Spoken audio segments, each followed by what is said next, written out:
నెల రోజుల కిందట డిసెంబర్ 3 నాడు ఆనాడు జరిగిన సార్వత్రిక ఎన్నికలకు సంబంధించిన ఫలితాలు వెలువడ్డ విషయం మీకు తెలిసిందే. ఈ నెల రోజుల్లోనే మరి మాకు మా శ్రేయోభిలాషులు కావచ్చు, మా నాయకులు, పార్టీ నాయకులు కావచ్చు, కార్యకర్తలు కావచ్చు, గత నెల రోజుల్లో అటు నియోజకవర్గాలకు పోయినప్పుడు కానీ, జిల్లాలకు పోయినప్పుడు కానీ, లేదా హైదరాబాద్లో ఇక్కడ తెలంగాణ భవన్లో పార్టీ కేంద్ర కార్యాలయంలో మాకు వివిధ సందర్భాల్లో కలిసినప్పుడు కానీ చాలా విషయాలు చెప్తూ వచ్చినారు. ఈరోజు దాదాపుగా అవే అంశాలు మళ్ళీ ఒక్కసారి పార్లమెంటు నియోజకవర్గాల సమీక్షా సమావేశాలు ఈరోజు ఆదిలాబాద్ పార్లమెంట్ నుంచి ప్రారంభిస్తే దాదాపుగా అదే అంశాలు మళ్ళీ మా పార్టీ నాయకులు, కార్యకర్తలు సుదీర్ఘంగా జరిగిన ఈ సమావేశంలో వారు మళ్ళీ ఒకసారి తమ అభిప్రాయాలను నిక్కచ్చిగా కుండబద్దలు కొట్టినట్టుగా నిర్మోహమాటంగా మా అందరి దృష్టికి తీసుకొని రావడం జరిగింది. అందరూ అన్నమాట ఏమంటే, గ్రామాల్లో అనుకుంటా ఉన్నారు బీఆర్ఎస్ ఓడిపోతుంది అనుకోలేదు, కేసీఆర్ గారు సీఎంగా దిగిపోతారనే మాట అసలు అనుకోలేదు, పోతే గీతే మా ఎమ్మెల్యేగా ఓడిపోతారేమో కానీ కేసీఆర్ గారు ముఖ్యమంత్రిగా ఉండరు అని మేము కలలో కూడా అనుకోలేదు అనే మాట, అయ్యో ఇట్లా జరిగింది అనే ఒక భావన. దాంతోపాటు ప్రతి గ్రామంలో జరుగుతున్న చర్చ, ఈరోజు రాష్ట్రంలోని ప్రతి గ్రామంలో, ప్రతి పట్టణంలో జరుగుతున్న చర్చని మా దృష్టికి మళ్ళీ ఒక్కసారి మా నాయకులు, ఇవాళ ఆదిలాబాద్ నియోజకవర్గం నుంచి, పార్లమెంట్ నియోజకవర్గం నుంచి వచ్చిన నాయకులు చాలా విషయాలు చెప్పారు. అందులో సరే సహజంగానే గతంలో ప్రభుత్వంలో ఉన్నప్పుడు మేము తీసుకొచ్చిన కొన్ని కార్యక్రమాల్లో, పెట్టిన కొన్ని పథకాల్లో ఉండే కొన్ని సవరణలు చేస్తే బాగుండేది, కొన్ని లోటుపాట్లు ఉండే, వాటిని కూడా సవరించుంటే బాగుండేది అనే అభిప్రాయాన్ని కూడా చాలా నిక్కచ్చిగా చెప్పడం జరిగింది. దాదాపుగా ఈరోజు మేము 11:30-12 ప్రారంభిస్తే ఇప్పుడు దాదాపుగా 5:30-6 గంటల వరకు మధ్యలో భోజన విరామం ఒక అర్ధగంట 40 నిమిషాలు తీసేస్తే చాలా డీటెయిల్డ్గా సమావేశం జరిగింది. వచ్చిన నాయకులు కూడా చాలామంది పార్టీ ఆవిర్భావం నుంచి ఉన్న వాళ్ళు, చాలామంది పెద్దలు చాలా విషయాలు చాలా నిక్కచ్చిగా చెప్పినారు. వారందరికీ కూడా నా ధన్యవాదాలు. ఈరోజు వారు చెప్పిన ప్రతి మాట వారి మాటగా మేము అనుకోవడం లేదు. ఇవాళ వారు చెప్పిన ప్రతి మాట ప్రజల నుండి వస్తున్న ఒక గొంతుగా, ప్రజల వైపు నుండి వస్తున్న ఒక అభిప్రాయంగానే మేము పరిగణిస్తూ ఉన్నాం. 10 ఏళ్ల పాలన మీద, జరిగిన అభివృద్ధి మీద ఎవరు కాదనలేని, కళ్ళకు కొట్టొచ్చినట్టు కనబడుతున్న వైనాన్ని అందరూ కూడా ప్రస్తావించారు. అన్న అభివృద్ధి విషయంలో ఎలాంటి కంప్లైంట్ లేదు, కరెంటు విషయంలో కంప్లైంట్ లేదు, నీరు విషయంలో కంప్లైంట్ లేదు, తాగునీరు ఇచ్చిన విషయంలో కంప్లైంట్ లేదు, రోడ్లు వేసిన విషయంలో ఎవరు కూడా ఏలెత్తి చూపలేదు, జిల్లాకు మెడికల్ కాలేజ్ పెట్టిన దానిలో కూడా మరి దాని మీద ఎవరో ఏలెత్తి చూపలేదు, ఆసుపత్రులు పెట్టినారు, బాగా చేశారు, ఈ కంప్లైంట్లు ఏమీ లేవు. కానీ కొన్ని విషయాలు, ఎందుకంటే మనం ఓడిపోయింది కూడా కేవలం 1.85% తేడాతోనే ఓడిపోయినాము, ఒక 5 లక్షల ఓట్లతో ఓడిపోయినాము, కొన్ని చిన్న చిన్న లోటుపాట్లు సవరించుకుంటే బాగుండేది అనే మాట చెప్పారు. అందులో ఉదాహరణకి ఎప్పటికప్పుడు మా మీద జరిగిన దుష్ప్రచారాన్ని సరిగా ఖండించలేదు, పార్టీ నిర్మాణం మీద ఇంకా కొద్దిగా దృష్టి పెట్టింటే బాగుండేది, గత 10 ఏళ్ళు పార్టీ నిర్మాణాన్ని కూడా ఇంకా కొంత సుదృఢం చేసింటే బాగుండేది, కార్యకర్తల్లో ఆ నిస్తేజం ఉండేది కాదు అనే మాట కూడా చాలా నిక్కచ్చిగా వారు చెప్పారు. అవతల వాళ్ళు చెప్పిన అబద్ధాలు, ఇంటికో ఉద్యోగం ఇస్తాము అని మేము అన్నట్టు, అనని మాటను అన్నట్టు, వారు ఉద్యోగం ఇస్తాము, ఇంటికో ఉద్యోగం ఇస్తామన్నారు అని చెప్పి వారు చేసిన ప్రచారాన్ని మేము సరైన సమయంలో ఖండించలేదనే మాటను, లేదా భారతదేశంలోనే అత్యధికంగా ప్రభుత్వ ఉద్యోగాల నియామకాలు చేసి కూడా దాన్ని సమర్థవంతంగా చెప్పుకోలేకపోయినాము, సోషల్ మీడియాలో ఇంకా బాగా చెప్పిండాల్సింది అనే మాట కానీ, ఈ ప్రాపగాండా వల్ల కొంత యూత్ ప్రభావితమైంది, దూరమైంది మనకి అనే మాట కానీ, భారతదేశంలోనే అత్యధికంగా ప్రభుత్వ ఉద్యోగులకు జీతాలు ఇచ్చి ఆ విషయాన్ని కూడా వాళ్ళలో రిజిస్టర్ చేయడంలో చిన్న చిన్న లోటుపాట్లుంటే వాటిని కూడా సరిగ్గా మనం అడ్రస్ చేయలేకపోయినామనే మాటని, ఇక తర్వాత సహజంగా ఇంకా కొన్ని ఇతర అంశాలు కూడా పార్టీ సంస్థాగత నిర్మాణం గురించి కూడా వారు చెప్పారు. అయితే వారు చెప్పిన అల్టిమేట్ పాయింట్ ఏమిటిది అంటే, తెలంగాణలో అభివృద్ధి జరిగింది అనే విషయంలో ఎలాంటి రెండో అభిప్రాయం ప్రజల్లో లేదు, పార్టీ కార్యకర్తల్లో లేదు. కానీ చిన్న చిన్న లోపాలు సవరించుకుంటే బాగుండేదేమో అనే మాటను వారు చెప్పడం జరిగింది. దాంతోపాటు ఇంకొక మాట కూడా వారు చెప్పినారు, ఆల్రెడీ కేసీఆర్ గారు ముఖ్యమంత్రిగా లేరు అనే మాట చాలామంది ఇవాళ ఇతర పార్టీలకు ఓటేసిన వాళ్ళని కూడా, కాంగ్రెస్ బీజేపీలకు ఓటేసిన వాళ్ళ ప్రజల్లో కూడా ఒక రకమైన దానివల్ల అయ్యో ఇట్లా జరుగుతుంది అనుకోలేదు మేము, మా దగ్గర ఉండే లోకల్ అభ్యర్థి మీదనో ఇంకోరి మీద కొంత వ్యతిరేకతతో ఓటేసినాం, కానీ కేసీఆర్ గారు ముఖ్యమంత్రిగా లేరు అనే మాటని జీర్ణించుకోలేకపోతున్నారనే మాట కూడా మా నాయకులు కార్యకర్తలు ఈరోజు అందరూ కూడా చెప్పడం జరిగింది. అందువల్లే ఇవాళ ఇంకొక మాట కూడా విశ్లేషించుకున్నాము. బుక్ ఒకటి తెప్పిస్తారు కాంగ్రెస్ గారు. ఇంకొక మాట కూడా ఇక్కడ చెప్పాలా. మేము ఒకవైపేమో మాకు సంబంధించి ఏమేమి చిన్న కరెక్షన్స్ చేసుకోవాలి ఆ విషయంలో కూడా మాట్లాడుకున్నాం. దాంతోపాటు మా మీద జరిగిన దుష్ప్రచారం, మా మీద జరిగిన మరి విష ప్రచారం, ప్రాపగాండా, ఫేక్ ప్రాపగాండా ఏదైతే జరిగిందో దాని విషయంలో కూడా చాలా తీవ్రమైన చర్చ జరిగింది. దాంతోపాటు ఇవాళ వచ్చిన ప్రతి కార్యకర్తకి ఈ పుస్తకం కూడా అందజేశాం. కాంగ్రెస్ పార్టీ ఇచ్చింది మొన్న ఎన్నికల్లో 1-2 కాదు, సరిగ్గా 420 వాగ్దానాలు తెలంగాణ ప్రజలకు వాళ్ళు ఇచ్చింది, 420 హామీలు. సో ఇది కూడా ఒక పుస్తక రూపంలో ఎన్ని హామీలు ఇచ్చారు, వాళ్ళు యూత్ డిక్లరేషన్లో ఏం చెప్పారు, ఎస్సీ డిక్లరేషన్లో ఏం చెప్పినారు, ఎస్టీ డిక్లరేషన్లో ఏం చెప్పారు, మహిళా డిక్లరేషన్లో ఏం చెప్పినారు, అవన్నీ కూడా ఈ హామీలన్నింటినీ కూడా ప్రజల దగ్గరికి తీసుకొని పోతాము. 6 గ్యారెంటీలే కాదు, 420 హామీలు ఇచ్చి ఏ రకంగా ప్రజలను మరి ఒక రకమైన వాతావరణ నిర్మాణం చేసి, ఒక రకమైన మరి లేని వాతావరణాన్ని కృత్రిమమైన ఒక అనుకూలతను సానుకూలతను సృష్టించుకొని పోయినారో దాన్ని కూడా తప్పకుండా మరి ప్రజల దగ్గరికి తీసుకొని పోవాలి. కాబట్టి ఇది అందరికీ కూడా మా కార్యకర్తలకి ఇది ఇంటింటికి చేరే విధంగా ఈ పుస్తకాన్ని కూడా తీసుకొని పోతాం. అదేవిధంగా మాకు ఇంకా కొన్ని విషయాలు కూడా చెప్పారు. నియోజకవర్గాల వారీగా ఈరోజు పార్లమెంటు నియోజకవర్గాల వారీగా ఇక్కడ సమీక్ష సమావేశాలు ప్రతి నియోజకవర్గం నుండి ఒక 70-75 మంది ముఖ్యులు, మొత్తం కలిపితే పార్లమెంట్కి 500 మంది ముఖ్యులతో 500 నుంచి 600 మంది ముఖ్యులతో ఇక్కడ సమావేశాలు జరుగుతున్నాయి. తదనంతరం ఫాలో అప్గా మరి ఎందుకంటే ఈ సమావేశాలు 17 నియోజకవర్గాల్లో కూడా జరుగుతాయి కాబట్టి రాబోయే సంక్రాంతి తర్వాత కూడా ఇంకా ఒక 4-5 రోజులు ఈ మీటింగ్లు కొనసాగుతాయి. తదనంతరం క్షేత్రస్థాయిలో నియోజకవర్గాల వారీగా కూడా విస్తృత స్థాయి కార్యకర్తల సమావేశాలు కూడా పార్లమెంటు ఎన్నికలకు సంబంధించి సన్నాహక సమావేశాలు కూడా పెట్టుకుంటాం. దాంతోపాటు అక్కడక్కడ కాంగ్రెస్ పార్టీ ఇవాళ కొత్త ఆగడాలకు పాల్పడుతూ ఉంది. తుంగతుర్తిలో మా నాయకుల మీద ఇప్పటికి 2 సార్లు దాడులు జరిగినాయి. జగదీశ్వర్ రెడ్డి గారు మాజీ మంత్రి గారు, అదేవిధంగా అక్కడ మాజీ ఎమ్మెల్యే కిషోర్ గారు సూర్యాపేట హాస్పిటల్ కూడా ఇవాళ పోయినారు. అక్కడ మా నాయకుడు మహేష్ మీద జరిగిన దాడిని ఖండించి అక్కడ వారికి ధైర్యం చెప్పి వారికి అండగా నిలబడ్డారు. కానీ రాబోయే రోజుల్లో నిర్ణయం తీసుకున్నాం, తప్పకుండా పార్టీ రాష్ట్ర నాయకత్వం కూడా ఎక్కడ ఇట్లాంటి కార్యక్రమం జరిగినా అందరం కూడా అక్కడికి వెళ్తాం. అందరం కూడా మా కార్యకర్తలకి ధైర్యం చెప్పే విధంగా, అదేవిధంగా అవతల వాళ్ళు చేసే దుర్మార్గాలను ప్రజల్లో ఎండగట్టే విధంగా ప్రజాస్వామికంగానే తప్పకుండా ఎదుర్కొంటామని చెప్పి కూడా నేను మీకు విజ్ఞప్తి చేస్తా ఉన్నాను. దాంతోపాటు ఇవాళ నిజానికి మా వాళ్ళు ఎవ్వరు కూడా మేము అనుకున్నాను, నేను వ్యక్తిగతంగా అనుకున్నాను మా వాళ్ళు ఏమైనా కొద్దిగా డిమారలైజ్ అయినారేమో అని, కానీ చూస్తే మాత్రం చాలా ఉత్సాహంగా ఉన్నారు. వాళ్ళు చెప్తున్న మాట మాకు తప్పకుండా పార్లమెంట్లో బ్రహ్మాండమైన ఫలితాలు వస్తాయి. ఎందుకంటే స్వల్పమైన మరి తేడా వచ్చింది తప్ప ఏమీ లేదు. కొన్ని చోట్ల ఉదాహరణకు ఆదిలాబాద్ పార్లమెంట్లో ఒక 2-3 బీజేపీ అభ్యర్థులు ఎవరైతే గెలిచినారో వాళ్ళు ఇదివరకు 4 సార్లు ఓడిపోయినారు. వాళ్ళ మీద ఆ సానుభూతి కూడా కొంత పనిచేసినట్టుంది. దాంతోపాటు కొంత అక్కడక్కడ మరి మేము ఊహించని కొన్ని కారణాల వల్ల కూడా అనుకోకుండా కొంత నష్టం జరిగింది. ఆ విషయాన్ని కూడా ఈరోజు మా నాయకులు మా దృష్టికి కూడా తీసుకుని వచ్చినారు. ఆ విషయంలో కూడా తప్పకుండా కొన్ని మార్పులు చేర్పులు కూడా చేసుకుంటాం. అయితే ప్రధానంగా ఇవాళ చర్చించిన మాట ఏంటి అంటే, అంశం ఏంటి అంటే, మొత్తం 5 గంటల 6 గంటల మీటింగ్లో ప్రధానంగా మేము అందరం కూడా మాట్లాడుకున్నది, నాయకులు అందరం కూడా ఏమంటే, అసలు బీఆర్ఎస్ ఎంపీలను ఎందుకు గెలిపించాలి ప్రజలు, ఏ కారణం చేత బీఆర్ఎస్ ఎంపీలకు ఓటేయాలి, ఎందుకు గెలిపించాలి.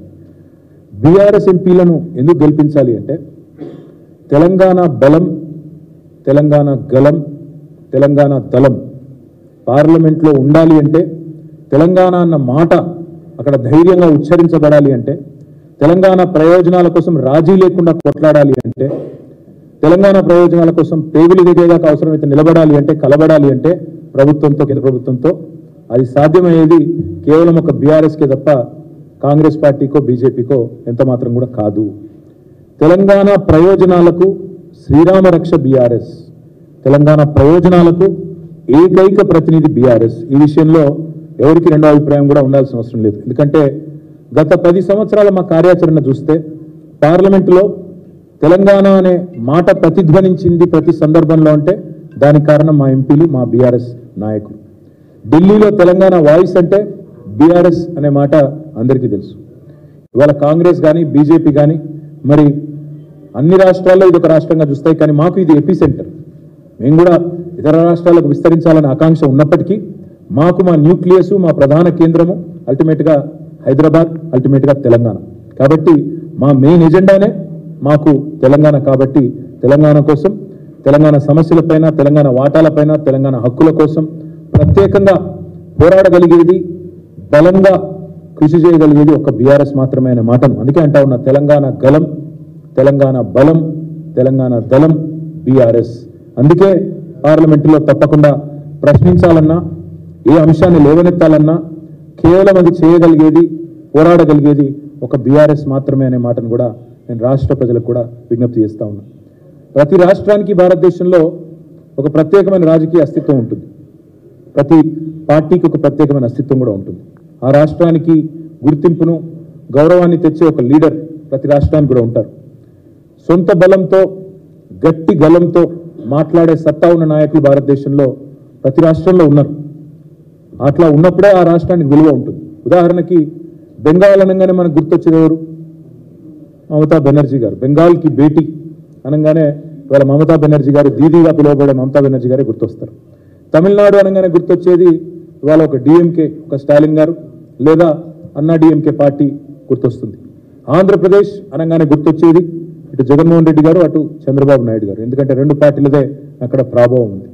ఒడిశా అనగానే గుర్తొచ్చేది నవీన్ పట్నాయక్ గారు, బిజు జనతాదళ్ పార్టీ. బీహార్ అంటే గుర్తొచ్చేది నితీష్ కుమార్ గారు, తేజస్వి యాదవ్ గారు. మహారాష్ట్ర అంటే గుర్తొచ్చేది శరద్ పవార్ గారు, ఉద్ధవ్ ఠాక్రే గారు. అదేవిధంగా ఇవాళ తెలంగాణ అనగానే గుర్తొచ్చేది భారతదేశం అంతా వెంటనే స్ఫురించే పేరు, గుర్తొచ్చే రూపం కేసీఆర్, బీఆర్ఎస్ మాత్రమే. ఎవరు ఎన్ని చెప్పినా, ఎవరు ఎన్ని రకాలుగా మాట్లాడినా ఇది నిర్వివాదమైన అంశం. ఇందులో రెండో అభిప్రాయానికి ఎవరికి కూడా నిజానికి ఆలోచన కానీ ఇంకా దానికి కానీ ఆస్కారం కూడా లేదు. ఇవాళ ఈ పవర్ఫుల్ నాయకుల వల్ల అటు మమతా కావచ్చు, లేదంటే ఇటు నవీన్ పట్నాయక్ గారు కావచ్చు, లేదా మమతా బెనర్జీ గారు కావచ్చు, అదే మాదిరిగా శరద్ పవార్ గారు, ఇంకా ఇతరులు కావచ్చు, వీరి వల్ల ఆ రాష్ట్రాలకు ఒక రకమైన గుర్తింపు, గౌరవం వచ్చింది. కేసీఆర్ గారి వల్ల కూడా తెలంగాణ అనే రాష్ట్రమే వచ్చింది, ఆ రాష్ట్రానికి అస్తిత్వం వచ్చింది. తెలంగాణ అన్న పదానికే పర్యాయ పదంగా మరి కేసీఆర్ గారు మారినారు అంటే ఇది అతిశయోక్తి కాదు. అందుకే తెలంగాణ కోసం ఆనాడు 32 రాజకీయ పార్టీలను ఒప్పించిన, దేశ రాజకీయ వ్యవస్థను ఒప్పించిన, పార్లమెంటులో ఇక ప్రతి ఒక్కరిని కింది స్థాయి 4th క్లాస్ ఎంప్లాయీ నుంచి ప్రధానమంత్రి దాకా అందరినీ కలిసి మరి ఆనాడు ఈయనను చూడంగానే మాకు తెలంగాణ గుర్తొస్తుంది అనే విధంగా కేసీఆర్ గారు ఎక్కని కడపలేదు, మొక్కని బండలేదు అన్నట్టు ఆనాడు విస్తృతంగా ఢిల్లీలో మరి ఆ రోజు చేసిన ప్రయత్నం వల్లనే రాష్ట్రం సాకారమైన విషయాన్ని కూడా నేను గుర్తు చేస్తా ఉన్నాను.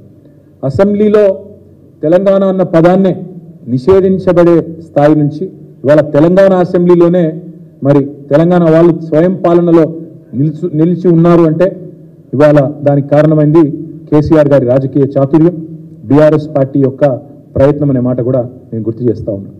ఎన్టీఆర్ గారి పేరు చెప్తే ఎట్లా అయితే తెలుగువారు గుర్తొస్తారో, కేసీఆర్ గారి పేరు చెప్పగానే తెలంగాణ అని స్ఫురించడం కూడా అంతే న్యాచురల్. అంతే దేశవ్యాప్తంగా కూడా కేసీఆర్ అంటే తెలంగాణ, తెలంగాణ అంటే కేసీఆర్ అనే స్థాయికి మరి పేరు సంపాదించుకున్నాం. అందుకే మేము అనేది తెలంగాణ గలం, తెలంగాణ దళం, తెలంగాణ బలం బీఆర్ఎస్, కేసీఆర్. అందుకే ఆ కేసీఆర్ దండు రేపు ఢిల్లీలో ఉంటేనే, పార్లమెంట్లో ఉంటేనే తెలంగాణ రాష్ట్ర ప్రయోజనాలు పరిరక్షించబడతాయి. సమయము, సందర్భం వచ్చినప్పుడల్లా, అవసరం వచ్చినప్పుడల్లా పార్లమెంటులో గలం విప్పాలి, తెలంగాణ బలంగా కనబడాలి అంటే తప్పకుండా బీఆర్ఎస్ ఉండి తీరాలి. ఈ విషయాన్ని దయచేసి ప్రజలు గుర్తించాలని నేను కోరుతా ఉన్నా. సందర్భాలు వస్తాయి. గతంలో 7 మండలాలను ఆనాడు కేంద్ర ప్రభుత్వం మనకు ఇష్టం లేకపోయినా గుంజుకున్నప్పుడు, హైకోర్టు విభజన తెలంగాణ కోసం ప్రత్యేకంగా హైకోర్టు ఏర్పాటు చేయాలనేది జాప్యం చేసినప్పుడు, కాజీపేట కోచ్ ఫ్యాక్టరీ కానీ, బయ్యారం ఉక్కు కర్మాగారం కానీ బలి చేసినప్పుడు, పునర్విభజన చట్టంలో ఇచ్చిన హామీలను ఆనాడు నిలబెట్టుకోనప్పుడు, కృష్ణా జలాల్లో వాటాలు తేల్చినప్పుడు, పాలమూరు రంగారెడ్డి ఎత్తిపోతల పథకానికి జాతీయ హోదా ఇవ్వకుండా ఎగ్గొట్టినప్పుడు పార్లమెంట్లో నిలబడ్డది, కలబడ్డది.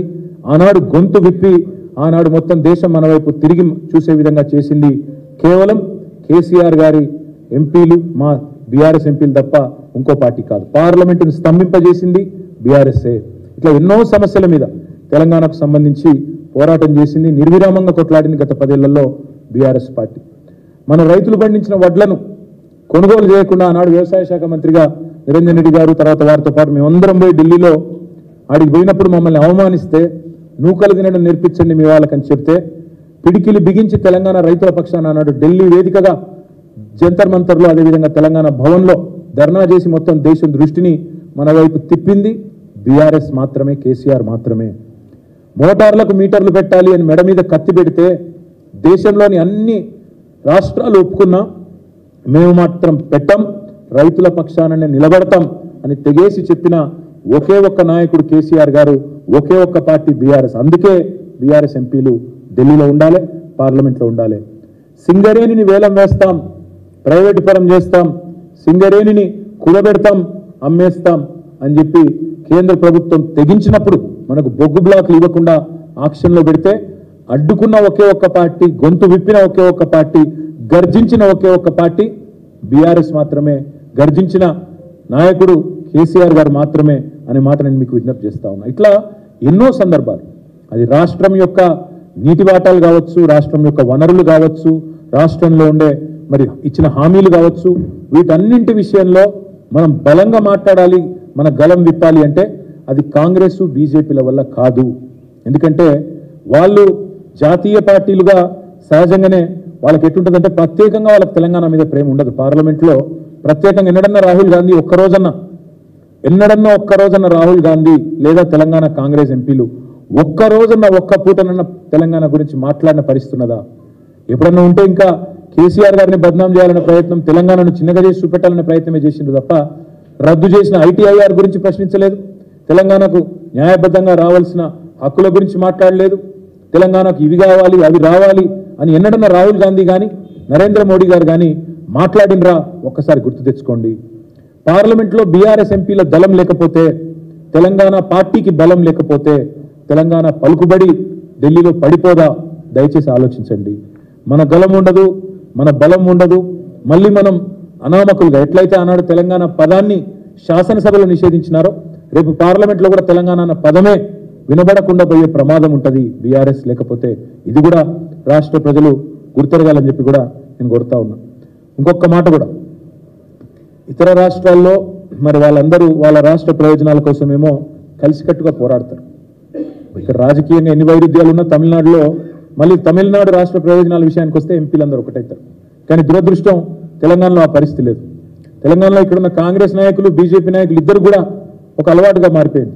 తెలంగాణ రాష్ట్రం అంటే ఇక్కడ ఏమన్నా మంచి జరిగితే మొత్తం క్రెడిట్ అంతా కేసీఆర్కే పోతుంది కాబట్టి ఎట్లన్నా ఈ రాష్ట్రానికి ఏమైనా రాకపోయినా లేదా ఈ రాష్ట్రానికి ఏమైనా నష్టం జరిగినా పర్వాలేదు కానీ తెలంగాణ మాత్రం ముందుకు పోవద్దు అన్నట్టు ఎన్నడూ తెలంగాణ జెండాను కానీ ఎజెండాను కానీ పార్లమెంట్లో కాంగ్రెస్ కానీ బీజేపీ కానీ ప్రస్తావించిన పాపాన గత 10 ఏళ్లలో పోలేదు. ఇది వాస్తవం. పార్లమెంటరీ పార్టీ మీటింగులు జరుగుతాయి, ప్రతి పార్టీ, కాంగ్రెస్ పార్టీకి జరుగుతుంది, బీజేపీకి జరుగుతుంది.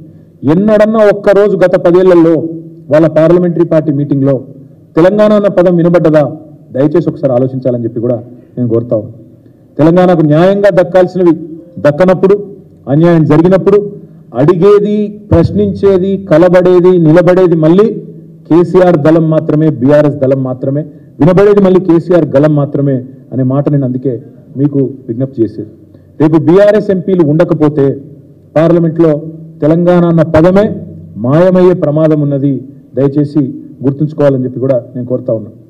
కేంద్ర ప్రభుత్వాలు మీకు తెలుసు, ఇప్పుడు మీరు గమనిస్తూ ఉంటే ఒక విచిత్రమైన పరిస్థితి రాష్ట్రంలో. బండి సంజయ్ గారు రేవంత్ రెడ్డి పొగుడుతూ ఉన్నారు.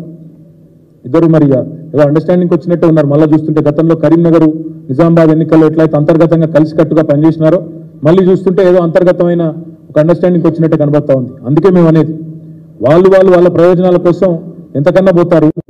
కానీ తెలంగాణ ప్రయోజనాలు కాపాడాలి అంటే, తెలంగాణ ప్రయోజనాలు ఢిల్లీలో తప్పకుండా అక్కడ ఉండే విధంగా పనిచేయాలి అంటే ఆ పని కేవలం బీఆర్ఎస్ ఎంపీలు చేయగలుగుతారు తప్ప ఇంకెవరి వల్ల కాదు. అందుకే కేసీఆర్కు బలం ఇద్దాం, పార్లమెంట్లో తెలంగాణ గలం వినిపిద్దాం, గులాబీ దళాన్ని పార్లమెంటుకు పంపుదాం, ఢిల్లీలో తెలంగాణ బలాన్ని మళ్ళొకసారి పెంచుకుందాం.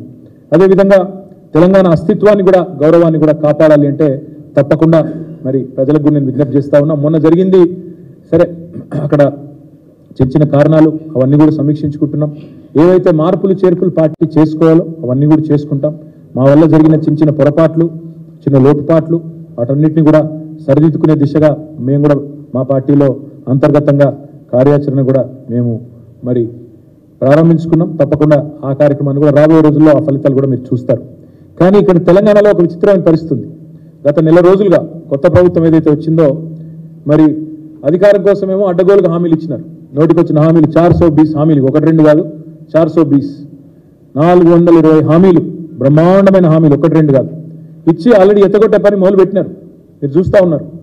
ఎన్నికల వాగ్దానాలను నీటిలో కలపడానికి శ్వేతపత్రాల పేట డైవర్షన్ డ్రామాలు, ల్యాండ్ క్రూజర్లు అని చెప్పి ఒక కథలు పుట్టించి అదేదో కేసీఆర్ గారు సొంతానికి కొనుక్కొని దాచిపెట్టినట్టు ప్రభుత్వానికి, ఇక్కడ ఉండే పనిచేసే మంత్రులకి, ఇక్కడ ఉండే వారి భద్రత కోసం తెచ్చి విజయవాడలో వాటికి బుల్లెట్ ప్రూఫ్ అద్దాలు దొడికిచ్చి దానికి పంపితే అదేదో విజయవాడలో దాచిపెట్టిండు అని మాట సిల్లీగా మాట్లాడడం.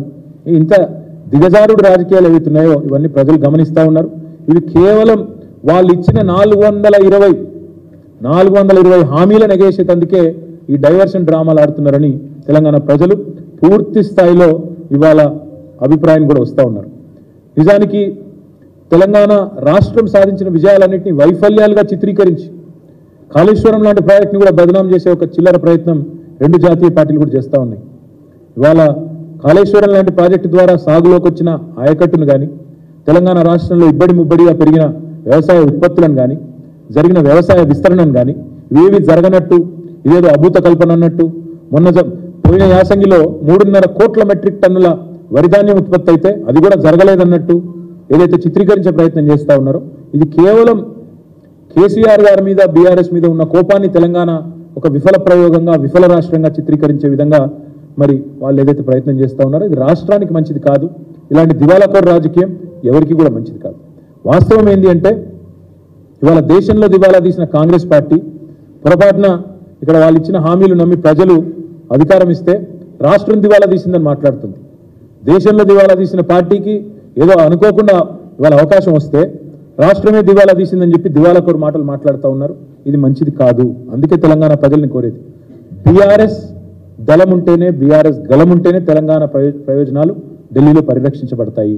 కాంగ్రెస్ వాళ్ళకి అప్పచెప్తే అక్కడ ఉండే 50-60 మంది ఎంపీల్లో వీళ్ళు కూడా ఒకరో ఇద్దరు పోయి ఆడ కూర్చుంటారు. రాహుల్ గాంధీ సిట్ అంటే సిట్టు, స్టాండ్ అంటే స్టాండ్. వీళ్ళ వల్ల అయ్యేదేమి కాదు.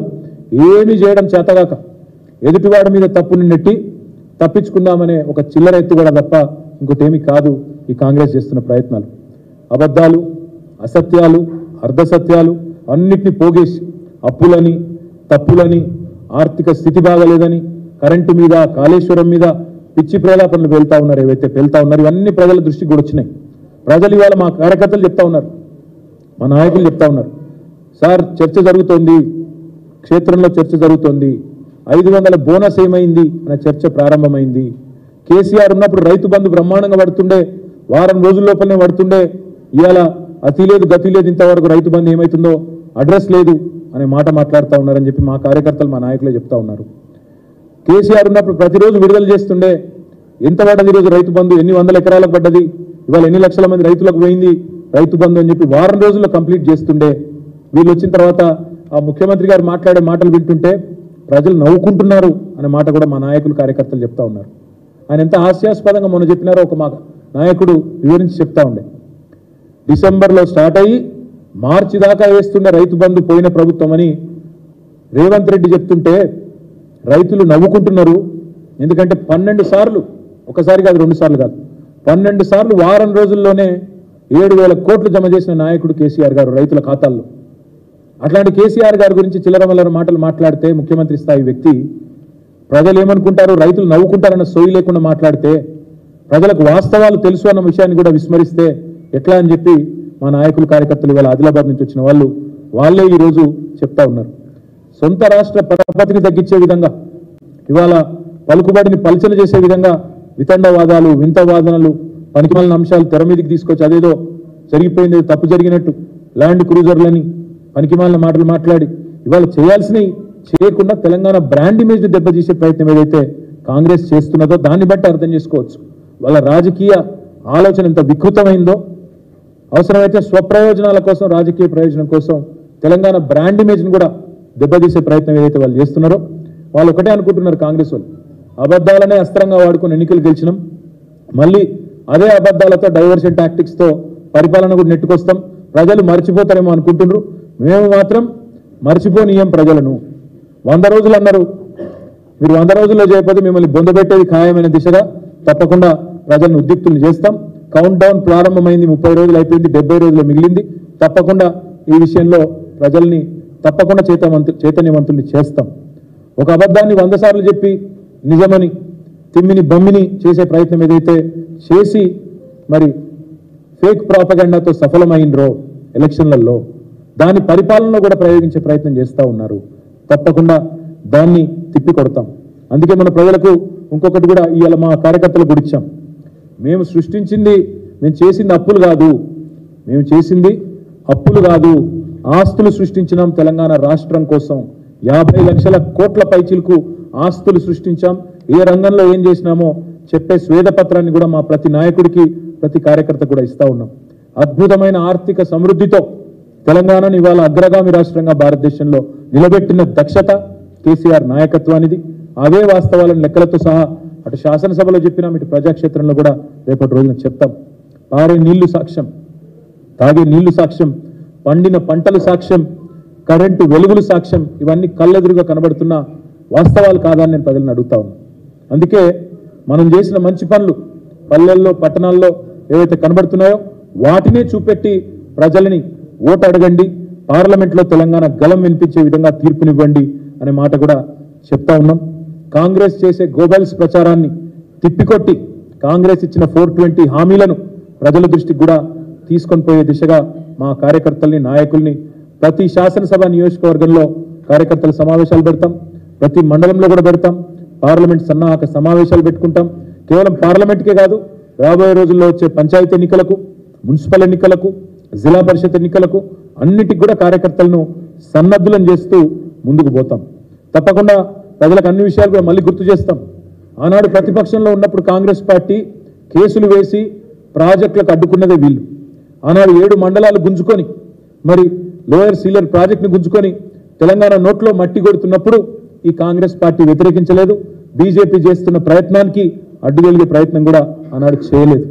అదే మాదిరిగా విభజన హామీల మీద బయ్యార ముక్కు కర్మాగారం కానీ, కాజీపేట కోచ్ ఫ్యాక్టరీ గురించి కానీ ఒక్క రోజన్న కాంగ్రెస్ పార్టీ ఎన్నడన్నా పార్లమెంట్లో మాట్లాడిందా? ఆ విషయాన్ని కూడా తప్పకుండా గుర్తు చేస్తాం.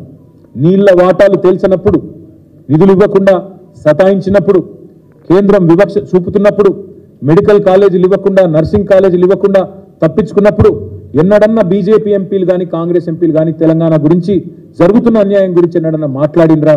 ఈ విషయాన్ని కూడా ప్రజలకు గుర్తు చేస్తాం. హైకమాండ్ పర్మిషన్ లేనిదే ఉలకలేని పలకలేని డూడు బసవన్నలను కాంగ్రెస్ ఎంపీలు కానీ, బీజేపీ ఎంపీలు కానీ వాళ్ళని గెలిపిస్తే తెలంగాణ ప్రయోజనాలు శాశ్వతంగా మంట కలుస్తాయనే మాట కూడా తప్పకుండా ప్రజలకు చెప్తాం. సరే, అదేవిధంగా ఇంకా చాలా దుర్మార్గమైన కార్యక్రమాలు కూడా చేసినారు, అవన్నీ కూడా చెప్తాం. తప్పకుండా బీజేపీని కూడా, ఎందుకంటే 1-2 కాదు, ఒకవైపు కాంగ్రెస్ ఏమో శూన్య హస్తాలు శుష్కప్రియాలు అన్నట్టు వాళ్ళేమో నోరు మెదపకుండా, కార్యాచరణ లేకుండా వాళ్ళు పూర్తి స్థాయిలో క్రియాహీనంగా వాళ్ళు ఉంటే, ఇంకోవైపు బీజేపీ గత 10 సంవత్సరాలు తెలంగాణ గిట్టకుండా తెలంగాణ పేరే మాకు పడది అన్నట్టు అడుగడుగున అవమానించింది. తెలంగాణ పుట్టుకను కూడా అవమానించిందే ఈ ప్రధానమంత్రి మోడీ గారు. అందుకే తెలంగాణకి అడుగడుగున అడుగడుగున తెలంగాణ మీద ప్రశ్నిస్తేనే పగబట్టినట్టు వ్యవహారం చేసిన బీజేపీకి కూడా ప్రజాక్షేత్రంలో బుద్ధి చెప్పాలి. పురిట్లోనే ఆనాడు తొలిద్రోహం చేసి 7 మండలాలు గుంజుకొని, విద్యుత్ ప్రాజెక్టులు గుంజుకొని అక్కడి నుంచి మొత్తం ద్రోహాలు దోకాల పరంపరను ప్రారంభించిందే బీజేపీ. విభజన హామీలు నెరవేర్చింది బీజేపీ. నీతి ఆయోగ్ 24,000 కోట్లు ఇవ్వండి మిషన్ భగీరథకి, మిషన్ కాకతీయకని చెప్పినా ఒక్క పైసా ఇయ్యనిది బీజేపీ. అదేవిధంగా కాజీపేట కోచ్ ఫ్యాక్టరీని కథం పట్టించింది బీజేపీ. గిరిజన యూనివర్సిటీని ఏళ్ల పాటు పెండింగ్లో పెట్టి మొన్న ఎన్నికల కోసం అని చెప్పి మొన్న ఏదో బయటికి తీసుకొచ్చినట్టు చేసి యాక్టింగ్ చేస్తున్నది బీజేపీ. ఆదివాసీ బిడ్డలకు, గిరిజన బిడ్డలకు అన్యాయం చేసిందే బీజేపీ. ఒక్క నవోదయ పాఠశాల ఇవ్వకుండా, ఒక్క కస్తూర్బా విద్యాలయం ఇవ్వకుండా ఈ 9.5 ఏళ్లు తెలంగాణ విద్యార్థులను సతాయించిందే బీజేపీ. ఐటీఐఆర్ను రద్దు చేసి తెలంగాణ యువత నోట్లో మట్టి కొట్టింది బీజేపీ. కృష్ణా జలాల్లో వాటా తేల్చకుండా, ఒక్క ప్రాజెక్టు జాతీయ హోదా ఇవ్వకుండా, కనీసం ట్రిబ్యునల్ కూడా నీటి వాటాల పంపిణీ తేల్చకుండా తెలంగాణ రైతుల నోట్లో మట్టి కొట్టింది బీజేపీ. జాతీయ హోదా ఇవ్వకుండా మట్టి కొట్టింది బీజేపీ. రైతుల మోటార్లకు మీటర్లు పెట్టాలని చెప్పి మెడ మీద కత్తి పెట్టిందే, తెలంగాణ రైతాంగం మీద పగబట్టిందే బీజేపీ. బొగ్గు బాయిల్ని వేలమేసి సిరివెలుగుల సింగరేణిని చీకట్లోకి నెట్టాలని ప్రయత్నం చేసిందే బీజేపీ. ఆదిలాబాద్లో సిమెంట్ కార్పొరేషన్ ఆఫ్ ఇండియాను తెరుస్తామని చెప్పి అమిత్ షా స్వయంగా వచ్చి నమ్మబలికి తుక్కు కింద అమ్మేసింది ఇదే బీజేపీ ప్రభుత్వం. వడ్లు కొనకుండా తిప్పలు పెట్టి నూకలు తినమని చెప్పి అవమానించింది బీజేపీ. ఇంకా చెప్పాలంటే చాలా ఉన్నాయి. హైదరాబాద్లో మెట్రోకు నయా పైసం సాయం చేయలేదు. 157 మెడికల్ కాలేజీలు దేశంలో ఇచ్చినా ఒక్కటి మనకి ఇయ్యలేదు. ఒక్క నవోదయ పాఠశాల ఇయ్యలేదు. ఇక అందుకే మేము చెప్పేది, మత విద్వేషం తప్ప చేసిన మంచి పని ఒక్కటి కూడా లేదు. అందుకే మేము ఈ రాష్ట్ర ప్రజలని చేసే విజ్ఞప్తి ఒకటే, మోడీతో పోరాడాలంటే, మోడీతో ఢీ కొట్టాలంటే దమ్మున్న నాయకుడు కావాలి. ఆ నాయకుడు కేసీఆర్ గారు. మొత్తం దేశంలోని అన్ని పార్టీలు మరి మాట్లాడినప్పుడు కూడా ఆనాడు పౌరసత్వ సవరణ బిల్లును, సిటిజన్ అమెండ్మెంట్ యాక్ట్ను నిర్ద్వందంగా వ్యతిరేకించింది బీఆర్ఎస్. మొన్న యూనిఫామ్ సివిల్ కోడ్ అన్న ప్రస్తావన వస్తే పూర్తి స్థాయిలో దాన్ని తిరస్కరించింది బీఆర్ఎస్. మోడీ సర్కారు నల్ల చట్టాలు తెచ్చి వ్యవసాయానికి పూర్తి స్థాయి ఒక ద్రోహం చేసే ప్రయత్నం చేసి రైతుల మీద కత్తి పెడితే ఆనాడు ఆ 3 నల్ల చట్టాలను వ్యతిరేకిస్తూ పార్లమెంటులో ఓటు వేసింది బీఆర్ఎస్. ఎన్నో సందర్భాల్లో ఈ వికృత విద్వేష రాజకీయాలను, మతం పేరిట జరిగే ప్రయత్నాలను నిర్ద్వందంగా అడ్డుకున్నది బీఆర్ఎస్. మోడీని ఢీకొన్నది బీఆర్ఎస్. అందుకే తెలంగాణ ప్రజలకు మేము చేసే విజ్ఞప్తి, తెలంగాణ గలం, తెలంగాణ దళం, తెలంగాణ బలం కేసీఆర్ గారి టీం. అందుకే ఈ పార్టీ ఖచ్చితంగా ఎంపీలు అక్కడ ఉంటేనే మన ప్రయోజనాలు పరిరక్షించబడతాయి. 2 జాతీయ పార్టీలు కూడా అవసరమైతే కుమ్మక్కై రాజకీయం చేస్తాయి. అవసరమైతే అండర్స్టాండింగ్ కూడా వచ్చినా ఆశ్చర్యం లేదు. పోయినసారి కరీంనగర్లో, నిజామాబాద్లో ఇంకా చాలా చోట్ల ప్రయత్నాలు చేసినారు. ఈసారి కూడా నేను గుర్తు చేస్తా ఉన్నా మీకు, ఈసారి శాసనసభ ఎన్నికల్లో కూడా బీజేపీ అభ్యర్థులను ఓడగొట్టింది ఎవరండి? బండి సంజయ్ని ఓడించింది బీఆర్ఎస్ కాదా? అరవింద్ ధర్మపురిని ఓడించింది బీఆర్ఎస్ కాదా? రాజాసింగ్ను దాదాపు ఓడించినంత పనిచేసింది బీఆర్ఎస్ కాదా? ఈటెల రాజేందర్ గారిని ఓడించింది బీఆర్ఎస్ కాదా? ఎవరైతే బీజేపీ గట్టి నాయకులు అని చెప్పుకుంటూ ఉన్నారో, ఎవరైతే బీజేపీకి పెద్ద పెద్ద గండరలు అని చెప్పుకున్నారో, మా దెబ్బకు జడిసే కదా మొన్న కిషన్ రెడ్డి గారు పోటీ చేయలే అంబర్పేట నుంచి. పోయినసారి ఆయన ఓడగొట్టింది బీఆర్ఎస్ కాదా? ఈసారి తప్పించుకొని పారిపోలేదా కిషన్ రెడ్డి గారు? ఈసారి మీరు చూడండి, బలమైన బీజేపీ అభ్యర్థులను ఓడించింది ఎవరు? అందుకే మేము రాష్ట్ర ప్రజలకు విజ్ఞప్తి చేస్తూ ఉన్నాం, బీజేపీని నిలువరించే శక్తి ఉన్నది కేవలం బీఆర్ఎస్కే, కాంగ్రెస్కి ఆ శక్తి లేదు. అందుకే మేము కోరేది, రేపు పార్లమెంట్లో కూడా తెలంగాణ వాణి ఉండాలి, బలం ఉండాలి, గలం ఉండాలంటే అది బీఆర్ఎస్ వల్ల అవుతుంది తప్ప ఇంకోరి వల్ల కాదు. ఈ మీటింగ్ ఈరోజు మొదటిది. ఈ మెటీరియల్ మేము ప్రతి నాయకుడికి ఇస్తాము, ప్రతి ప్రజలకు కూడా ఇది చేరవేస్తాం. మొత్తంగా చేరవేసి తప్పకుండా మరి ఈరోజు మొదటి సమావేశం, ఇంకా 16 సమావేశాలు ఉంటాయి. 16 రోజుల పాటు ఇవి కొనసాగుతాయి. సంపూర్ణంగా మొత్తం సమీక్ష అయిన తర్వాత, ఎందుకంటే ఇవాళ మొదటి రోజు వచ్చిన మా ఆదిలాబాద్ నాయకులందరూ కూడా మళ్ళీ తిరిగి పాపం వాళ్ళు బెజ్జూర్ దాకా, దహగాం దాకా, అక్కడ ఆదిలాబాదు బేలా దాకా, జైనత్ దాకా చాలా దూరం పోవాలి కాబట్టి 350 కిలోమీటర్లు పోవాలి కాబట్టి వారికి తొందరగా పంపించే ప్రయత్నం చేసినాం. రేపు కరీంనగర్ ఉంది, ఇంకా తదుపరి వరుసగా పార్లమెంట్ నియోజకవర్గాల వారీగా సమావేశాలు ఉన్నాయి. బహుశా జనవరి 22-23 తారీఖు వరకు ఈ సమీక్షా సమావేశాలు అయిపోతాయి. అయిపోయిన తర్వాత మా తదుపరి కార్యాచరణ మొత్తం, అంటే శాసనసభ నియోజకవర్గాల వారీగా సమావేశాలు ఎప్పుడు ఉంటాయి, అభ్యర్థుల ప్రకటన ఎప్పుడు ఉంటుంది, దానికి కేసీఆర్ గారు కూడా ఇప్పుడిప్పుడే కోలుకుంటా ఉన్నారు. ఇంకా ఒక 4 వారాలు వారికి పడుతుండొచ్చు, 4 నుంచి 5-6 వారాలు పడుతుండొచ్చు మళ్ళీ తిరిగి ఇక్కడ ఆఫీస్కి వచ్చి కూర్చొని పనిచేసే పరిస్థితి రావాలంటే. కేసీఆర్ గారు కూడా ఏం చెప్పారంటే, మాకు ఇవాళ ఈ మీటింగ్లో మా నాయకులకు కూడా చెప్పమన్నది, ఈరోజు ఎట్లా అయితే అందరినీ పిలిచి మాట్లాడుకొని మనం అన్ని విషయాలు చర్చించుకున్నాము, అభ్యర్థుల ఖరారు కూడా అదే పద్ధతుల్లో అందరినీ పిలిచి వారి అభిప్రాయాలు తీసుకొని అందరి అభిప్రాయానికి అనుగుణంగా, కార్యకర్తల ఆలోచనకు అనుగుణంగానే అభ్యర్థుల ఎంపికను కూడా తప్పకుండా చేస్తాము. మాకైతే సంపూర్ణమైన విశ్వాసం ఉంది. ఎందుకంటే ఇప్పుడు మొన్న వచ్చిన ఓటు శాతం కూడా మీరు చూస్తే దాదాపు 37% పైనే వచ్చింది. ఇంకా అప్పటికిప్పటికి చూస్తే ఈ ప్రభుత్వానికి ఆల్రెడీ రాష్ట్రంలో వ్యతిరేకత పెరిగింది. మా నాయకులే చెప్తా ఉన్నారు, కార్యకర్తలు చెప్తా ఉన్నారు. ఆటో డ్రైవర్లు సమ్మెలు చేస్తున్నారు, బస్సులో మహిళలు కొట్టుకుంటా ఉన్నారు, రైతులు ఆల్రెడీ నిస్తేజంలో ఉన్నారు. రైతు బంధు ఎప్పుడు పడుతుందో ఏందో, బోనస్ లేదు, ఏం లేదు. ఆల్రెడీ రైతాంగంలో కూడా ఒక రకమైన నిరాశ ప్రారంభమైంది. కొత్తగా నాకు తెలిసి వీళ్ళకు పాజిటివ్గా ఒక కార్యక్రమం కూడా చేసిందేమీ లేదు. కాబట్టి మాకున్న విశ్వాసం ఏంటంటే ఆల్రెడీ కేసీఆర్ గారు కూడా అయ్యో ఆయన ముఖ్యమంత్రి లేరు అనే భావన కూడా ప్రజల్లో ఉంది. కాబట్టి తప్పకుండా పార్లమెంట్లో మంచి ఫలితాలు వస్తాయి. తదనంతరం జరిగే పంచాయతీ ఎన్నికలు, లోకల్ బాడీ ఎలక్షన్స్లో కూడా మంచి ఫలితాలు సాధిస్తామనే విశ్వాసం ఉంది. మా కార్యాచరణ కొనసాగిస్తూ పార్లమెంట్ నియోజకవర్గాల సమీక్షలు కొనసాగిస్తూ ముందుకు పోతాం. మళ్ళొక్కసారి నేను చెప్పేది, తెలంగాణ బలం, తెలంగాణ గలం, తెలంగాణ దళం పార్లమెంట్లో ఉండాలంటే కేసీఆర్ గారి ఎంపీలు ఉండాలి, బీఆర్ఎస్ ఎంపీలు ఉండాలి. ఇది దయచేసి తెలంగాణ ప్రజలు అర్థం చేసుకుని రేపటి పార్లమెంట్ ఎన్నికల్లో మాకు మద్దతు ఇస్తారని చెప్పి ఆశిస్తూ మీకు కూడా అందరికీ ధన్యవాదాలు. 22-23 దాకా మరి మా సమీక్షా సమావేశాలు ఉంటాయి. ఆ తర్వాత కేసీఆర్ గారు తిరిగి మళ్ళీ ఆఫీస్కి వచ్చి ఇప్పుడు మాకు రెగ్యులర్గా రోజు సమీక్ష చేస్తూనే ఉన్నారు, రోజు మాకు సూచనలు ఇస్తూనే ఉన్నారు, డైరెక్షన్లు ఇస్తూనే ఉన్నారు. కాబట్టి అభ్యర్థుల ఖరారు విషయంలో పార్టీ ఏం చేయాలి అనేది అందరి అభిప్రాయాలు తీసుకొని ఈరోజు ఎట్లా అయితే చేశామో అదే పద్ధతిలో పోతాం తప్ప గతంలో చిన్న చిన్న పొరపాట్లు జరిగినాయి. కాబట్టి అవన్నీ కూడా సవరించుకుంటాం. నేను మళ్ళీ చెప్తా ఉన్నా, మేము కూడా ఇప్పుడు ఓటమి నుంచి తప్పకుండా ఏ పార్టీ అయినా ఏ వ్యవస్థ అయినా తప్పకుండా పాఠాలు నేర్చుకోవాలి. మేము కూడా నేర్చుకుంటున్నాం, ప్రజలకు కూడా అదే అప్పీల్ చేస్తూ ఉన్నాం. ఈరోజు దాదాపు 26 మంది మాట్లాడారు, దాదాపు 170 సజెషన్లు వచ్చినాయి. 170 మంది లిఖితపూర్వకంగా సజెషన్లు ఇచ్చారు మా వాళ్ళు. అంటే దాదాపు 200 మంది వచ్చిన 500 మందిలో 200 మంది తమ అభిప్రాయాలు వెల్లడించారు. మేము కూడా అవన్నీ చూసుకుంటున్నాం, అన్ని నోట్ చేసుకున్నాము, క్రోడీకరించుకున్నాము. ఇంత పెద్ద చిట్టా ఉంది ఇప్పుడు మా దగ్గర. అవన్నీ కేసీఆర్ గారికి సమర్పిస్తాము. వారికి కూడా వచ్చిన అభిప్రాయాల సమాహారం మొత్తం కూడా వారికి చెప్తాం. పథకాలు, పార్టీ నిర్మాణము, ఏం చేయాలి, పార్లమెంట్ ఎన్నికలు ఎట్లా ఎదుర్కోవాలి, రాబోయే 5 ఏళ్ళు ఎట్లా పనిచేయాలి, ఇవన్నింటి విషయాల్లో చాలా డీటెయిల్డ్గా మాకు మా వాళ్ళు సూచనలు ఇచ్చారు. తప్పకుండా వాటిని కూడా స్వీకరించి అభ్యర్థుల విషయానికి వస్తే మరి పార్టీ మొత్తంగా తీసుకుని అందరం ముఖ్యులందరం కూర్చొని నిర్ణయం తీసుకుంటాం తప్ప ఏకపక్షమైన నిర్ణయాలు అట్లా ఉండవు. కేసీఆర్ గారు తిరిగి మళ్ళీ ఇక్కడ ఆఫీస్కి వచ్చిన తర్వాత అందరిని పిలిచి కూర్చోబెట్టి పార్లమెంట్ వారీగా అందరితో చర్చించిన తర్వాత నిర్ణయం తీసుకుంటాను చెప్పి 2 పార్టీలతో ఉంటుంది. ఎందుకంటే ఇప్పుడు మీరు చూసినట్టయితే ఆదిలాబాద్ పార్లమెంటే తీసుకుంటే సహజంగా 4 సీట్లు బీజేపీ గెలిచింది స్వల్ప తేడాతో. 3000తో ఒక నిజానికి చెప్పాలంటే బ్రదర్, ఇప్పుడు మీరు మంచి ప్రశ్న అడిగారు.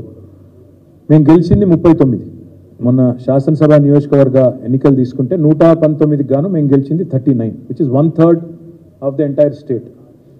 మేము దాదాపు ఒక 10-11 సీట్లు 6000 ఓట్ల లోపల పోయినాయి. 10-11 సీట్లు ఉన్నాయి. ఉదాహరణకు ఆదిలాబాద్లోనే తీసుకుంటే మాకు సిర్పూర్ సీటు పోయింది 3000 ఓట్లతో, ఖానాపూర్ పోయింది 4000 ఓట్లతో, ఆదిలాబాద్ పోయింది 6000 ఓట్లతో. అంటే ఒక్క పార్లమెంట్లోనే 3 నియోజకవర్గాల్లో మాకు మరి చిన్న స్వల్ప తేడాతో పోయింది. కానీ మొత్తం 17 పార్లమెంట్ నియోజకవర్గాలు తీసుకుంటే మాకు మొత్తంగా చూస్తే 7 పార్లమెంట్ నియోజకవర్గాల్లో బీఆర్ఎస్ ఆధిక్యత ఉంది. మొత్తంగా చూసినట్టయితే 7 పార్లమెంట్, ఇప్పుడు ఆదిలాబాద్ పార్లమెంటే తీసుకుంటే దాదాపు 16-17 వేల లీడ్ ఉంది బీఆర్ఎస్కి మొత్తం మొన్నటి ఎన్నికల్లో ఓట్లు చూసుకుంటే. అట్లా మొత్తం 17లో 7 మాకు ఆధిక్యత కనబడతాం. 1-2 చోట్ల కొన్ని చోట్ల కాంగ్రెస్కు ఉన్నట్టుంది. ఓవరాల్గా చూసుకుంటే అందుకే ఒక్కో పార్లమెంట్లో పరిస్థితి ఒక్కోలాగా ఉండేటట్టుంది. కొన్ని చోట్ల కాంగ్రెస్తో పోటీ ఉండొచ్చు, కొన్ని చోట్ల బీజేపీతో ఉండొచ్చు. చూడాలి ఏం జరుగుతుందని చూడాలి. బీజేపీ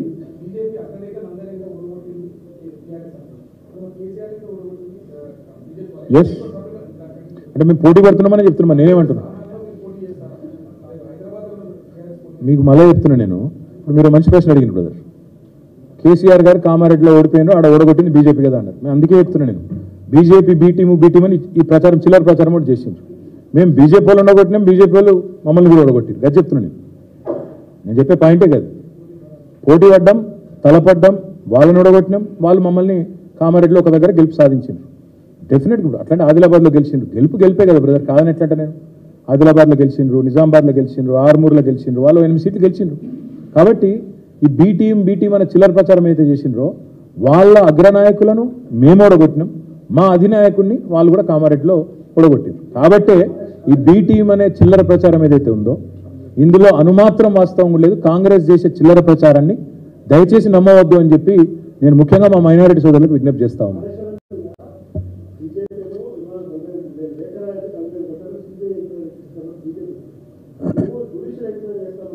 బ్రదర్గా మేము శాసనసభలోనే డైరెక్ట్గా చెప్పినాం, సుమోటో చెప్పినాం. మమ్మల్ని ఎవరు అడగలేదు, మమ్మల్ని ఎవరు నిలదీయలేదు, మేమే చెప్పినాం.